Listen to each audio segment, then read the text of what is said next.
Tidak ada luka tusuk pada jenazah Eki, yakni foto pada jasad Eki tidak menunjukkan adanya bekas luka tusuk akibat samurai atau benda tajam lain. Bukti tersebut berdasarkan hasil visum dan otopsi terhadap jasad Eki. Luka sabetan di muka Vina akibat DPO Andi. Foto jasad Vina menjelaskan jika luka di wajah Vina akibat sabetan samurai oleh salah satu DPO atas nama Andi. Sehingga hal ini membuktikan Saka Tatal tidak terkait atas kematian Vina. Hasil visum Vina, dari hasil visum Vina menunjukkan adanya pendarahan di hidung Vina. Ditemukan serpihan daging di baut penopang lampu jalan. Bukti tersebut sesuai dengan hasil visum yang menjelaskan adanya luka di tungkai Vina. Di mana hal ini menjelaskan bahwa pada tungkai bawah kanan sisi depan pada tubuh Vina terdapat luka terbuka 15 kali 1 cm dan dalam 4 cm yang menyebabkan pendarahan aktif. Hal ini bertentangan dengan pertimbangan hakim dalam perkara Akwo. Bukti sepeda motor Eki, di mana terdapat bekas goresan akibat gesekan dengan badan jalan. Bukti ini meyakinkan kuasa hukum jika peristiwa tersebut merupakan peristiwa kecelakaan. Rekaman Liga Akbar berupa flash disk yang berisi file rekaman kesaksian Liga Akbar, di mana Liga Akbar mengaku kesaksian dalam persidangan merupakan perintah dari Kapolsek Kepetakan yang sekaligus.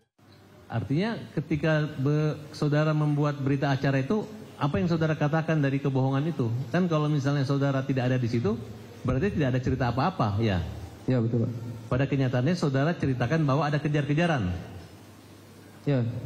Ada lempar-lemparan. Ya, betul, Pak. Nah, itu termasuk yang saudara cabut? Ya, itu yang saya cabut, Pak. Baik. Waktu itu saudara sempat di BAP? 2016 ya di BAP. Siapa yang dampingi waktu itu?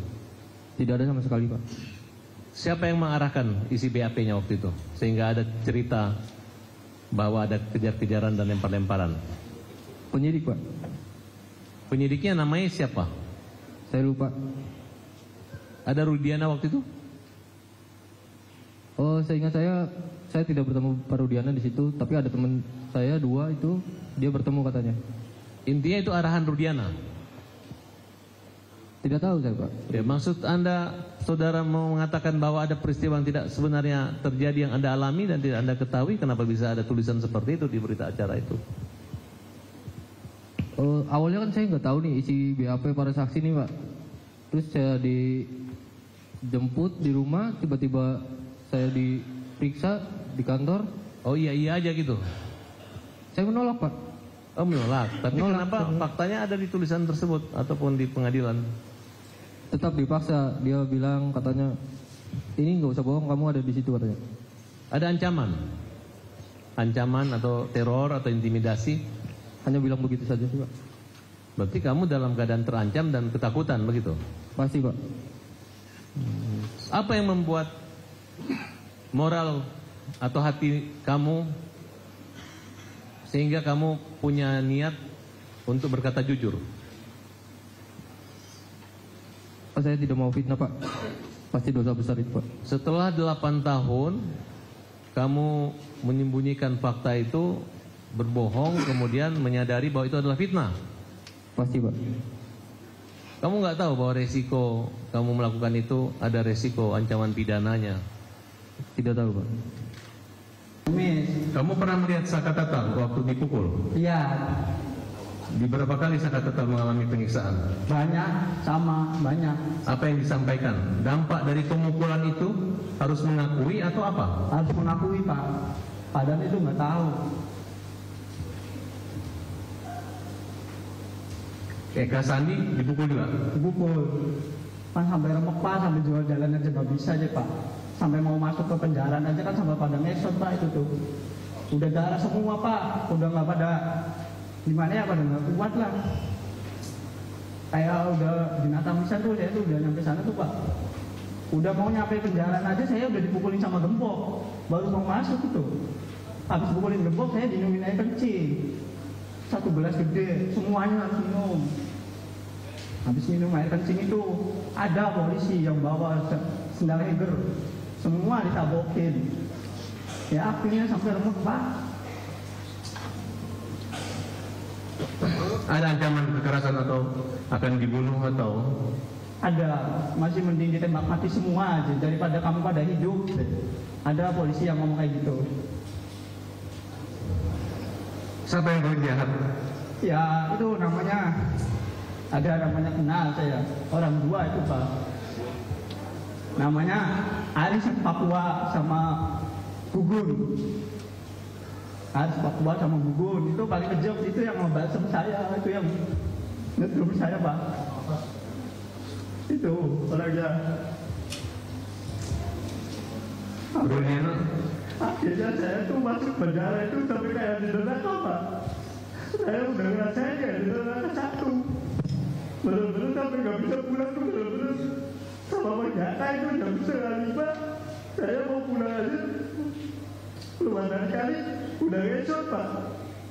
Sampai saya jalan ke atas gua itu, ada yang nanya, maling apa itu? Orang pada ngomong, itu maling. Orang saya bukan maling, itu masih kecil Pak. Bukan maling, bukan apa, tapi saya disuruh maling. Akhirnya 1 bulan saya baru bisa jalan, bisa makan Pak. Semuanya Pak, ngalami semua.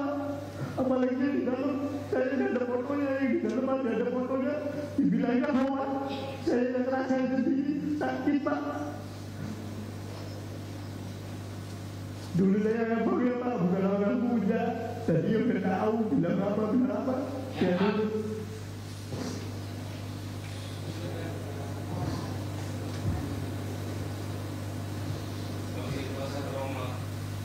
Ya trauma ada Pak, tapi yang agak benar sekarang Pak. Siapa orang yang menolong kamu waktu itu? Nggak tahu, itu polisinya baik, pakai bajunya, pakai baju bukan pakai dinas, pakai baju biasa. Akhirnya itu sore itu saya tuh dikeluarin. Tapi dikeluarin itu saya masuk lagi ke kanit, dimasukin kanit lagi. Yang lain borgol pada 2, saya 4. Tadi diganti 2 borgol Pak. Namanya kan sama Uci Tato. Uci Tato kan Vivaldi, sayanya Renaldi. Saya yang paling berat saya Pak, pelaku pertama. Bikin kayak gitu. Siapa yang membuat pukulan itu terhenti? Aris Papua sama Gugun Pak. Setelah saya sakit itu dipukul sama orang 2 itu Pak. Apa yang dipikiran kamu waktu dipukul itu? Masih beri mati daripada saya dipukul Pak. Sampai saya pulang ditembak 3 kali. Saya suruh lari, saya udah lari Pak. Saya di depan itu udah lari. Sampai pulang menjut Pak. Gebok aja sama itu. Saya rasa apa ya Allah, gak ada keadilan.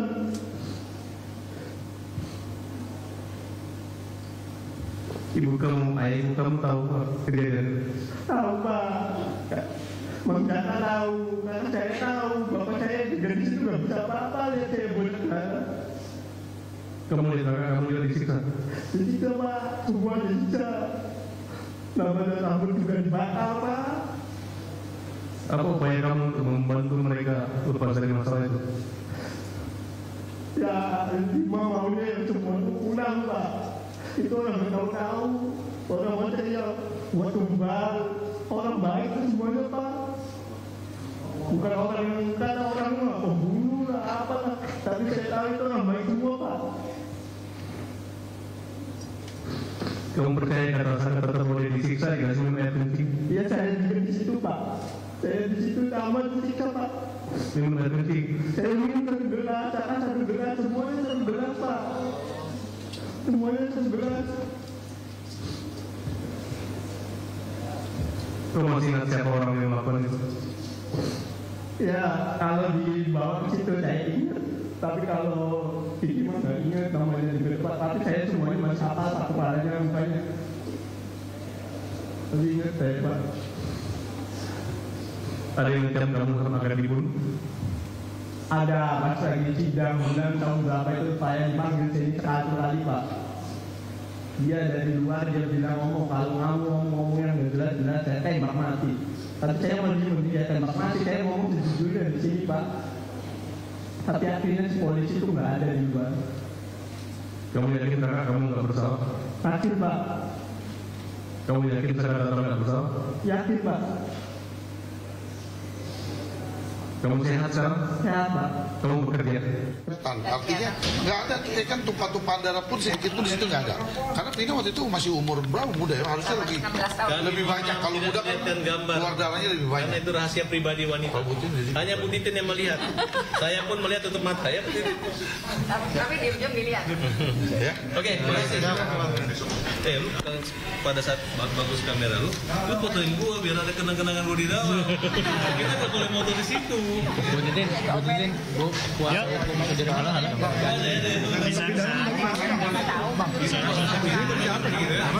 Tiba-tiba udah ada kuasa hukum yang diminta dari Polda. Jadi kita juga nggak tahu nasibnya. Di hotel aja. Baik. Kalian ini pernah mendengar ya? Vina itu dibunuh atau kecelakaan sebenarnya? Kecelakaan tunggal. Kecelakaan tunggal? Iya. Kenapa kalian begitu yakin bahwa ini kecelakaan tunggal? Karena yang nelpon 4 kali diangkat itu, halo assalamualaikum, iya gimana Pak? Iya gimana Pak? Itu kan apa tuh namanya yang bicara bapak-bapak? Oh, kamu nelpon ke handphonenya dia? Enggak. Iya, ke HP almarhum. Iya, yang terakhir. Terus ada yang angkat? Ada. Ya, siapa yang angkat? Bapak-bapak, dia bilangnya begini Pak. Bilang apa? Coba jelasin yang tegas dan keras coba. Iya, dia bilangnya begini. Assalamualaikum. Halo, di mana Vinanya? Kan aku negesinnya cuma Vinanya aja sih Pak. Nah pas begitu tuh dia langsung ngomongnya gini, Assalamualaikum, saya dari Polsek Talun ingin mengabarkan kalau Ananda Vina sama Eki kecelakaan tunggal di jembatan flyover Talun. Yang perempuannya dibawa ke rumah sakit Gunung Jati, yang laki-lakinya meninggal di tempat. Itu kamu yang telepon itu nomor Vina? Iya. Masih ada nggak nomor telepon atau handphone kamu yang zaman dulu itu? Wah, nggak ada. Ada kejadian lain yang penting mungkin untuk disampaikan di sini? Mungkin ada hal-hal yang sifatnya apakah kondisi namanya perempuan kan tahu mungkin waktu itu dia lagi sehat, mungkin lagi berhalangan. Lagi haid Pak. Lagi haid? Ya. Maksudnya lagi haid menstruasi? Ya. Jadi pas siang dijemput sama aku sama Mega, kira-kira nyampe rumah aku tuh jam 2, kurang lebih jam 2 Pak. Pas begitu baru masuk ke dalam rumah, si Meganya ke WC, si Vina tuh bilang begini Pak, Wid ada uang nggak? Dia bilang begitu. Aku minjem dong 50 aja buat beli pembalut sama beli Indomie 2. Gitu. Ini kesaksian baru terungkap di sini karena kalau disesuaikan dengan hasil lab krim atau visum itu memang ada pendarahan aktif itu. Saya nggak tahu, nanti kita akan sampaikan ke saksi ahli nanti. Tapi kalian yakin bahwa ada Vina waktu itu lagi haid? Iya yakin Pak. Yakin Pak, karena saya nyuci darahnya. Nyuci Kan di- jadi saya tuh pulang kan dari main sama pacar saya, kurang lebih jam 10, saya balik lagi ke rumah Widi. Saya kan maaf mau buang air kecil. Nah di situ ada celana dalam sama pembalut, tapi itu masih banyak darah Pak. Nah kan kalau saya orangnya bukan jijik, risih gitu tuh Pak. Risih saya siram-siram. Nah itu tuh ada juga conditioner sunslick warna kuning punya saya, soalnya habis. Saya kan sambil marah-marah, soalnya saya belum pernah pakai sama sekali, tapi kok udah habis. Ini pembalut punya siapa? Jorok banget, kebiasaan nggak pernah dicuci atau ini gitulah Pak. Nah terus kata Widi, itu tuh anak itu, gitu Pak. Saudara membuat berita acara itu, apa yang saudara katakan dari kebohongan itu? Kan kalau misalnya saudara tidak ada di situ, berarti tidak ada cerita apa-apa, ya? Ya betul Pak. Pada kenyataannya saudara ceritakan bahwa ada kejar-kejaran, Ya, ada lempar-lemparan. ya betul Pak. Itu termasuk yang saudara cabut. Ya itu yang saya cabut Pak. Baik.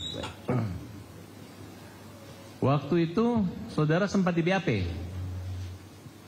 2016 ya di BAP. Siapa yang dampingi waktu itu? Tidak ada sama sekali Pak. Siapa yang mengarahkan isi BAP-nya waktu itu? Sehingga ada cerita bahwa ada kejar-kejaran dan lempar-lemparan. Penyidik Pak. Penyidiknya namanya siapa? Saya lupa. Ada Rudiana waktu itu?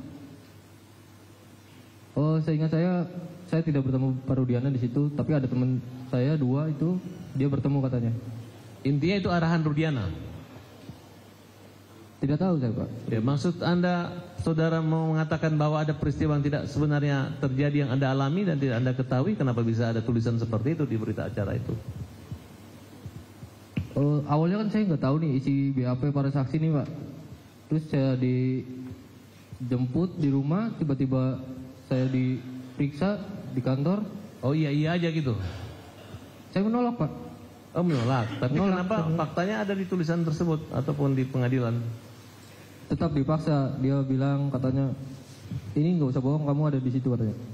Ada ancaman? Ancaman atau teror atau intimidasi?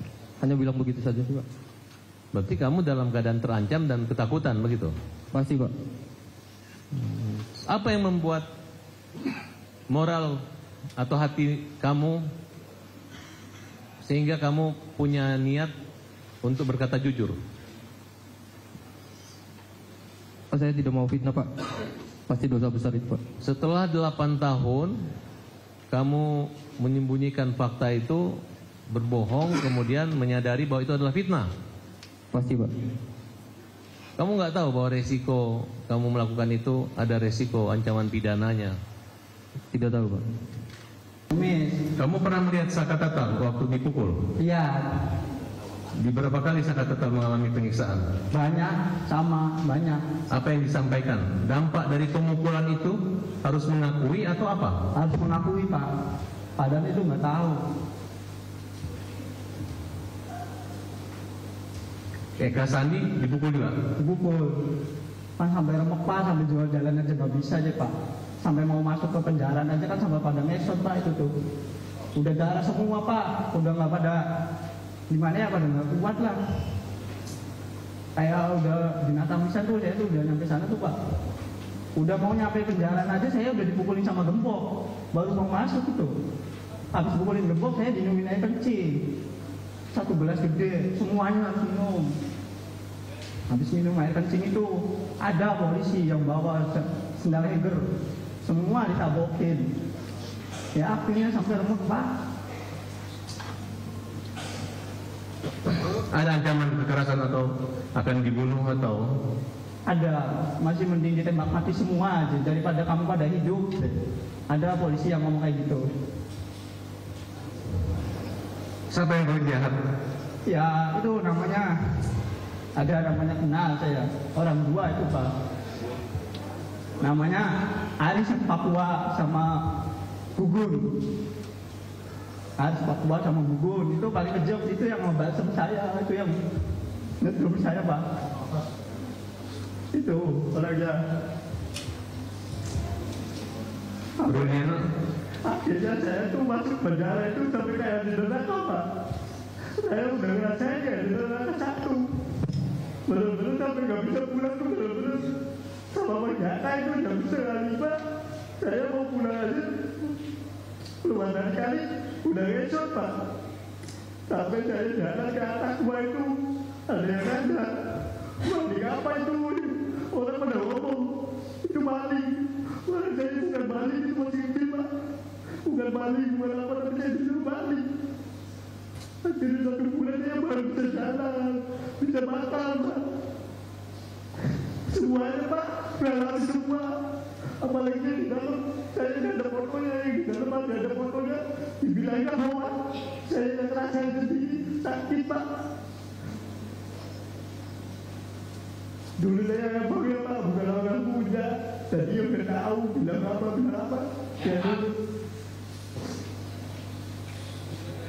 Oleh karenanya, hari ini Dede Mulyadi tidak bisa memberikan kesaksiannya dikarenakan Dede tidak hadir.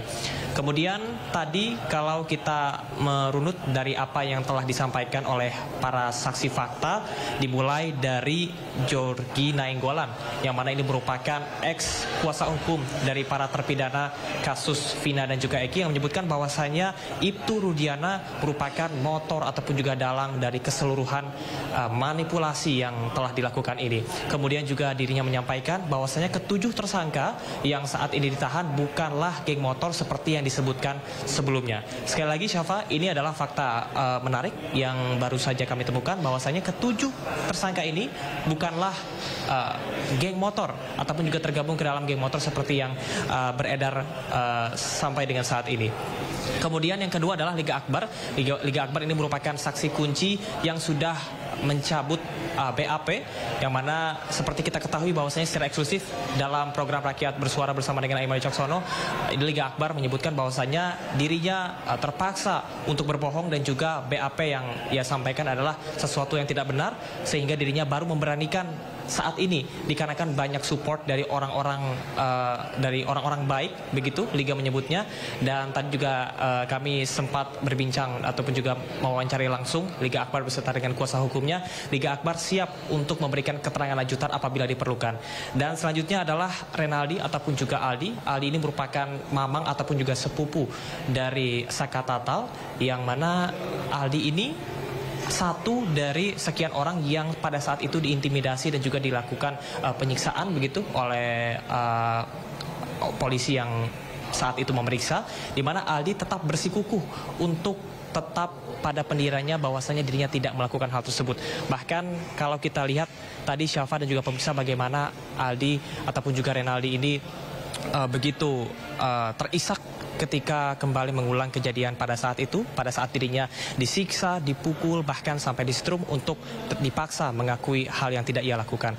Selanjutnya Syafa dan juga pemirsa, tadi setelah ada Renaldi, ada Mega dan juga Widi. Mega dan juga Widi ini tadi juga dibersamai oleh Mutar Effendi selaku kuasa hukumnya, dan mereka berdua adalah sahabat ataupun juga teman dekat dari Vina. Diketahui bahwasanya Vina ini sering menginap di rumah Widi, yang mana pada hari kejadian kita bisa merunut beberapa fakta penting. Di antaranya adalah Vina ini masih melakukan komunikasi hingga dengan pukul 22.05 waktu Indonesia Barat pada hari kejadian pada Agustus 2016, di mana pada kesaksian sebelumnya bahwasanya ini Vina dan juga Eki dalam BAP sebelumnya dikejar-kejar begitu ataupun juga dalam masa ataupun tenggat waktu.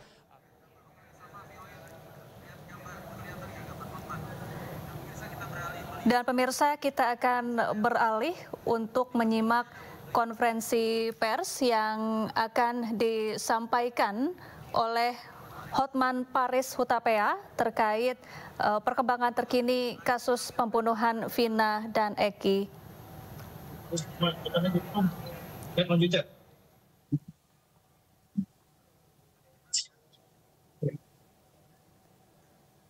Ya pemirsa, di mana saat ini Hotman Paris Hutapea bertindak sebagai kuasa hukum dari keluarga almarhumah Vina.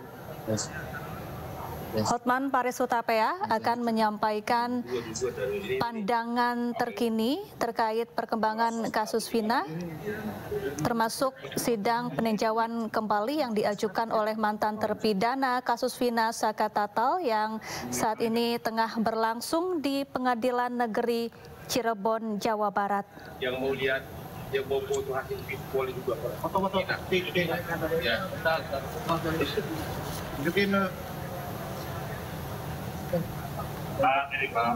Tahan dulu, Mbak. Tahan tengah, Mbak. Tahan dulu, Mbak. Kiri, Mbak.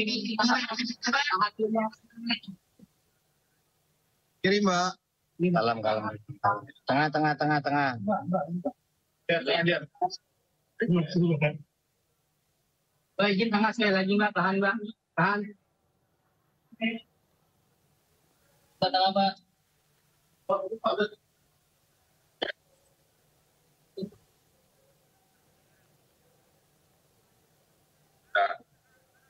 Tapi cici kan di putusan dengan terdakwa Rivaldi di halaman 138.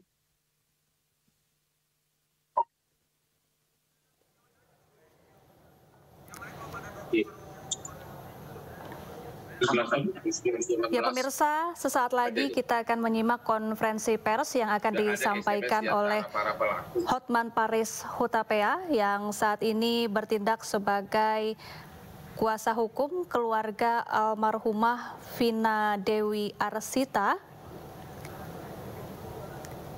Hotman akan menyampaikan pandangannya terkait perkembangan terkini kasus Vina dan Eki, termasuk jalannya sidang peninjauan kembali yang diajukan oleh mantan terpidana kasus Vina Saka Tatal yang saat ini bergulir di Pengadilan Negeri Cirebon, Jawa Barat.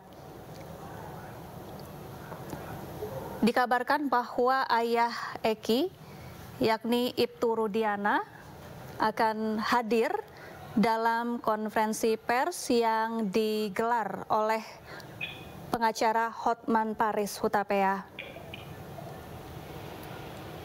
Sementara itu pemirsa, di sebelah kanan layar kaca Anda, ini masih berlangsung sidang peninjauan kembali yang diajukan oleh mantan terpidana Saka Tatal, di mana agenda sidang pada hari ini adalah pemeriksaan saksi fakta yang dihadirkan oleh pihak pemohon Saka Tatal. 8 orang saksi telah menyampaikan keterangannya di muka persidangan, diantaranya adalah Jogi Nainggolan, yang merupakan mantan kuasa hukum 5 terpidana pada tahun 2016 lalu. Kemudian saksi kedua tadi ada Liga Akbar yang merupakan teman dari almarhum Eki yang belakangan ini mencabut kesaksiannya yang pernah ia sampaikan di tahun 2016 lalu, yang menurutnya kesaksian pada tahun 2016 merupakan arahan dari ayah Eki, yaitu Ibtu Rudiana. Kemudian saksi ketiga tadi ada Renaldi, sepupu dari Saka Tatal. Kemudian ada Widi dan Mega, teman dari almarhumah Vina. Selis dan Jaka yang merupakan saudara kandung dari Saka Tatal. Dan terakhir tadi ada Muhtar Effendi yang merupakan kuasa hukum dari mantan tersangka kasus Vina yang baru saja bebas melalui sidang pra-peradilan Peggy Setiawan. Adapun pemirsa, kesimpulan dari keterangan 8 saksi yang sudah hadir di Pengadilan Negeri Cirebon pada hari ini, di antaranya yang pertama, para saksi menekankan bahwa apa yang terjadi terhadap Vina dan Eki ini merupakan murni kecelakaan dan bukan kasus pembunuhan. Selain itu, para saksi juga menggambarkan adanya dugaan intimidasi dan juga kekerasan yang diterima oleh para narapidana kasus Vina termasuk Saka Tatal selama proses pemeriksaan di kepolisian berlangsung di tahun 2016 silam.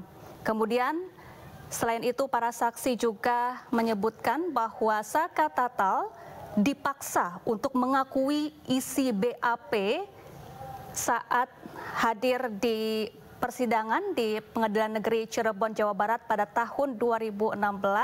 Saka seolah tidak diizinkan untuk menyampaikan keterangan sebenar-benarnya yang benar-benar ia lihat dan ia rasakan di malam 27 Agustus 2016, malam tewasnya Vina dan Eki. Selain itu pemirsa, dari keterangan saksi Selis dan Jaka yang merupakan saudara kandung dari Saka Tatal, saat tahun 2016 lalu ketika Saka diperiksa oleh penyidik kepolisian maupun saat menjadi terdakwa di persidangan, Saka tidak mendapatkan hak-haknya berupa perlindungan atau perlakuan sebagai anak yang berhadapan dengan hukum.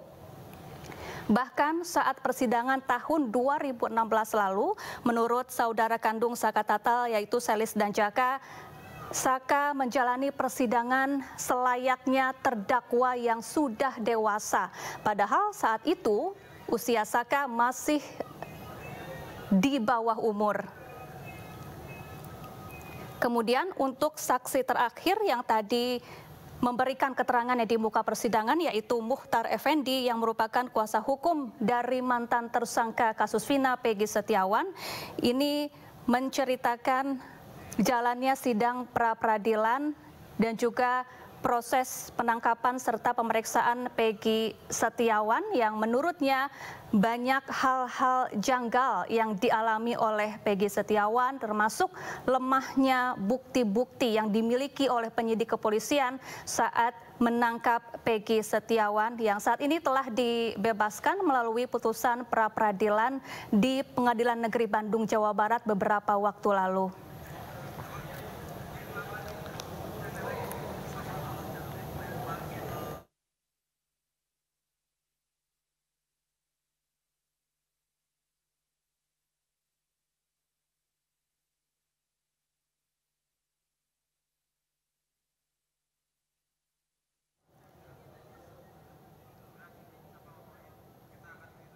Dan pemirsa, kita akan simak kembali jalannya persidangan, sidang peninjauan kembali di Pengadilan Negeri Cirebon, Jawa Barat.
Untuk yang masuk nomor 6 tidak ada yang mulia.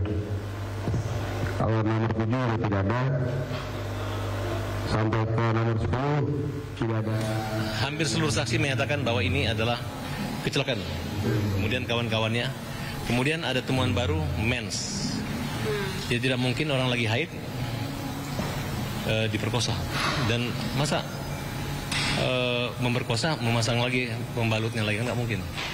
Nah, kemudian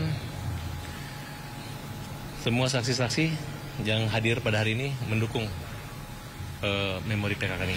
Dan alhamdulillah, syukur. Hanya Dede yang nggak hadir. Dari Pak Dedi bukannya ditolak sebagai saksi, tapi Pak Dedi menghadirkan Dede sebagai perjuangan dia. Kalau misalnya Pak Dedi nggak hadir, hadir aja, tidak ada kepentingan di situ. Tapi kalau ada Dede, itu kepentingan utama. Berarti tadi Pak Dedi itu nggak bisa jadi saksi? Nggak membawa Dede. Kata alasannya, padahal Dede di rumahnya Pak Dedi. Ya kalau Pak Dedi serius menghadirkan Dede, ayo hadirkan Dede. Nggak usah ditunggu Dede nanti di PK yang berikut, nggak ada. Karena PK ini bebas, semua bebas. Kita silakan terus. Jadi jelas tadi dikatakan oleh Yogi Ninggolan yang saksi fakta ketika 2016 kita pertama bahwa bukti, alat bukti, barang bukti yang digunakan itu tidak sesuai. Misalkan adanya batu itu tidak berdarah, terus adanya bambu, jadi tidak sesuai bahwa itu adalah fakta pembunuhan. Jadi lebih mengarah ya kan daripada saksi kita itu adalah korban daripada kecelakaan. Jadi kalau dibilang ini adalah pembunuh, tidak. Lalu kita bilang pernah nggak dilakukan olah TKP? Olah TKP pun juga tidak ditemukan apa-apa. Jadi mayat itu ya, waktu tadi kita kasih lihat saksi fakta kita, mayat itu dalam keadaan bersih. Lalu dia masih muda, biasanya darahnya lebih banyak. Dan kita lihat bahwa itu adalah ketika itu dia keadaannya menstruasi. Nah ketika dia baru tahu hari ini. Baru tahu hari ini. Kakaknya baru tahu hari ini. Iya, saya juga baru tahu. Karena dia benar-benar kalau curhat tuh seperlunya dia.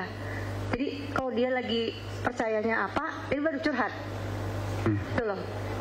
Ang, saya nggak percaya nih, saya nggak mau. Ang, saya nggak percaya, saya nggak mau. Gitu, selalu begitu. Jadi saya juga luar biasa, saya tidak baru. Dan ini adalah kebenaran ya, versi Saka yang Saka yakini. Kita pegang itu dulu. Ya. Soal kebenaran apakah ini yang lain tidak, tentu ini perlu pembuktian lain. Baik, saya sekarang ke Liga Akbar. Liga dengan pengacaranya Pak Yudi Alamsyah. Baik. Saya mau tanya dulu, Liga keberatan nggak kalau maskernya dibuka? Pakai ini? Boleh kalau. Baik, ini pertama kali Liga membuka masker ya. Baik. Belum pernah Liga membuka masker seperti ini eksklusif ya. Liga boleh di dekat. Kenapa Liga kemarin-kemarin nggak pernah mau membuka maskernya? Lebih dekat lagi boleh. Karena saya menjaga diri saya juga, Pak. Menjaga diri Liga. Kenapa? Karena kan banyak yang bilang saya saksi kunci. Liga saksi kunci, betul. Karena Liga, saya harus katakan mohon maaf ya, 8 orang itu masuk penjara. Sebenarnya saya bukan saksi kunci, Pak. Ya, saya mau sampaikan dulu. Karena kemarin Liga menyatakan sesuatu, kesaksian, maka 8 orang ini masuk penjara. Ini yang kemarin, kita bicara kemarin dulu nih, waktu 2016, betul? Boleh disampaikan? Betul. Enggak tahu saya. Dan akhirnya kemudian Liga mencabut keterangannya. Cabut? Iya. Liga pada waktu itu menyampaikan bahwa Liga melihat Vina dan Eki, betul ya, dipukuli, dilempari batu dan seterusnya. Waktu itu ya. Ini saya nggak bicara soal benar atau bohong dulu nih. Boleh sampaikan? Benar?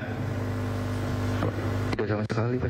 Enggak, waktu itu waktu kesaksian di pengadilan. Oh iya. Iya, ini kita bicara di kesaksian pengadilan. Betul ya, Pak ya? Betul. Jadi pada waktu itu Liga Akbar menyampaikan bahwa Vina dan Eki dipukuli, dianiaya, dilempari batu, betul ya? Di kesaksian pengadilan waktu itu. Betul. Sebenarnya Liga tidak melihat itu. Iya, Pak. Liga tidak mengetahui sama sekali kejadian itu. Tidak. Lalu kenapa? Mohon maaf didekatkan lagi. Lalu kenapa pada waktu kesaksian di pengadilan berbeda? Saya bingung waktu itu, Pak. Saya mau bilang sama siapa, karena nggak ada yang percaya. Liga pada waktu itu diminta oleh siapa jadi saksi? Pak Rudiana, Pak. Pak Rudiana. Oke.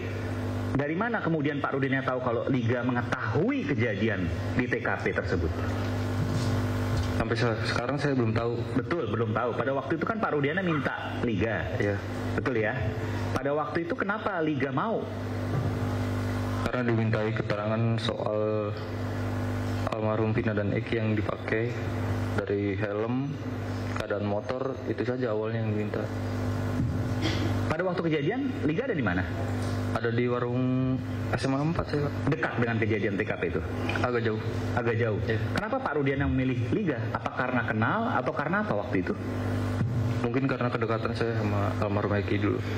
Oh, lalu kemudian apa yang disampaikan Pak Rudiana waktu itu yang seingat Liga?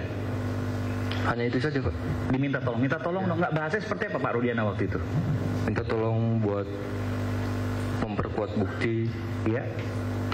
Kan Liga bilang, saya nggak tahu Pak. Iya. Sempat bilang nggak gitu ke Pak Rudiana? Iya, sempat. Terus kenapa kemudian Liga dipaksa apa gimana?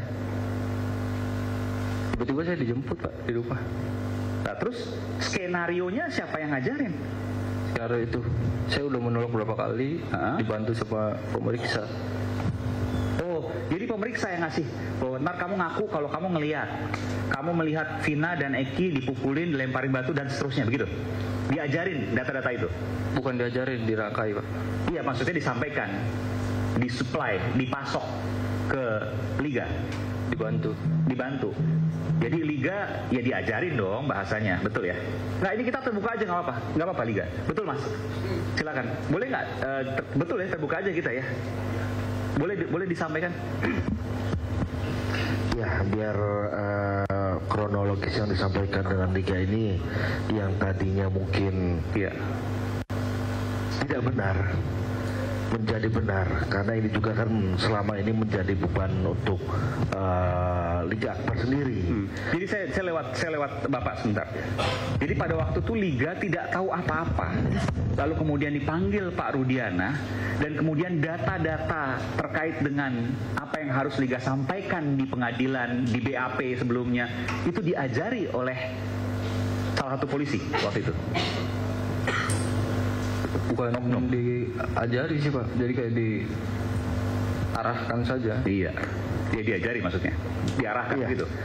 Jadi awalnya ini. Jadi gimana kejadiannya Pak? Oleh oknum polisi waktu itu? Iya. Oke, jadi gimana ceritanya? Karena di ruangan situ kan cuma ada Liga dan penyidik. Jadi awalnya begini, Liga ini diminta kesaksiannya itu oleh ayahnya almarhum Eki Rudiana. Kami harus sampaikan juga, kami setelah mengundang Pak Rudiana untuk beberapa kali hadir di Rakyat Bersuara ini, namun tidak ada respon dari Pak Rudiana. Silakan Pak. Iya, karena Akbar ini kan diminta untuk menjadi saksi itu untuk menguatkan bahwa barang-barang bukti untuk yang